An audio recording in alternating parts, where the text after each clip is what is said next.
South Africa is a very special country, from coast to mountain.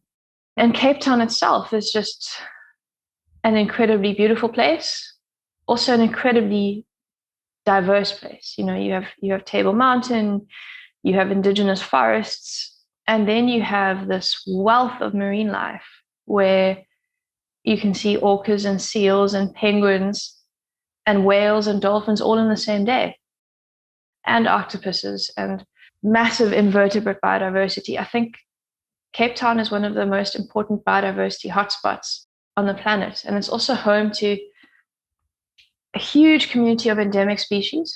And endemics are animals that you only find in that specific place. And then when we talk specifically about the Great African Sea Forest, which is the beautiful home of the octopus teacher, the thing about kelp forests is they cover 25% of the world's coastlines. They are critical ecosystems. They absorb carbon. They protect coastlines from storms and swell, which is very important at this time because of rising sea levels.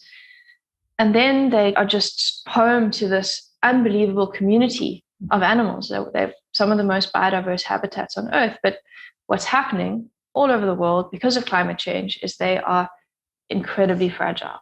Kelp forests in Tasmania and on the west coast of America, where I am now, have completely disappeared over just a number of years. In some places they're still healthy, but in other places they're gone. And the reason for that is they have been defined as the second most vulnerable marine ecosystems when it comes to climate change. What's incredible about the Great African Sea Forest is the habitat is thriving.